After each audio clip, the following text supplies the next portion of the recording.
MYSY મુખ્યમંત્રી યુવા સ્વાવલંબન યોજના, આગળની જે રીલ હતી એની અંદર મેં વાત કરી હતી કોણ આની અંદર એપ્લાય કરી શકે. હવે આજની રીલમાં હું તમને વાત કરવાનો છું કે એના રિક્વાયર્ડ ડોક્યુમેન્ટ કયા છે.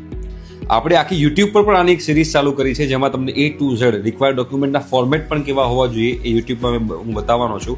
એની આખી આપણે પ્લેલિસ્ટની લિંક બનાવી છે. પ્લેલિસ્ટની લિંક આપણા આ ઇન્સ્ટાગ્રામના બાયોમાં અવેલેબલ છે, ત્યાં આગળથી તમે લોકો જોઈ શકો છો. બેટા આ જે MYSYમાં રિક્વાયર્ડ ડોક્યુમેન્ટની અંદર સૌથી પહેલા તમારું આધાર કાર્ડ જોઈશે. આધાર કાર્ડની સ્વપ્રમાણિત નકલ જોઈશે. સ્વપ્રમાણિત એટલે કે સેલ્ફ એટેસ્ટેડ. એના પછી જો તમે ડિપ્લોમામાં એડમિશન લીધું હોય તો ધોરણ 10 પછી તમે એડમિશન લીધું હશે, ધોરણ 10ની માર્કશીટ, અને તમે 12th પછી એડમિશન લઈ રહ્યા છો તો ધોરણ 12ની માર્કશીટ તમારે જોઈશે. બરોબર. તમે જે આ વર્ષે એડમિશન લીધું હશે તો એનું એડમિશન લેટર, મેનેજમેન્ટ કોટામાં એડમિશન લીધું હોય તો એડમિશન લેટર કોલેજથી મળશે.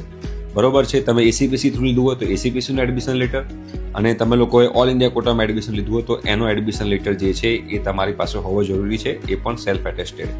એના પછી તમે લોકો જે કોલેજમાં ફી ભરશો એની રિસિપ્ટ જે છે તમારી પાસે એ તમારા ડોક્યુમેન્ટમાં જોઈશે. રાશન કાર્ડ જે છે તમારે જોશે. સેલ્ફ ડિક્લેરેશન શું છે એ હું યુટ્યુબ પર આખું સમજાવવાનો છું, એટલે બાયોમાં મારું જે પ્લેલિસ્ટ છે ત્યાં આગળ તમે જઈને જોઈ શકો છો.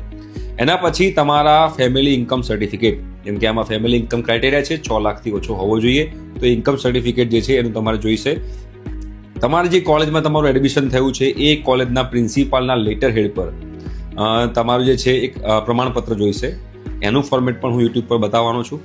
તમે હોસ્ટેલમાં એડમિશન લીધું હોય તો એની ફી રિસિપ્ટ, તમે ખાવા માટે મેસમાં જે પૈસા ભર્યા હોય એની ફી રિસિપ્ટ, અને તમારું લાસ્ટ ડોક્યુમેન્ટ જે છે વિદ્યાર્થીના બેંક એકાઉન્ટ, વિદ્યાર્થીના નામ પર બેંક એકાઉન્ટ હોવું જોઈએ, સેવિંગ એકાઉન્ટ હોવું જોઈએ. તો એ સેવિંગ એકાઉન્ટના પાસબુકનું જે પહેલો પેજ છે, પ્રથમ પાનું જે કહેવાય પાસબુકનું, એની નકલ અથવા તો કેન્સલ ચેકની નકલ, જ્યાં આગળ IFSC કોડ અને બેંક એકાઉન્ટ નંબર સ્પષ્ટ દેખાતો હોય, આ વસ્તુ તમારી પાસે હોવી જોઈએ. આટલા ડોક્યુમેન્ટ્સ તમારી પાસે હોવા જોઈએ MYSYમાં તમારે એપ્લાય કરવું હોય તો.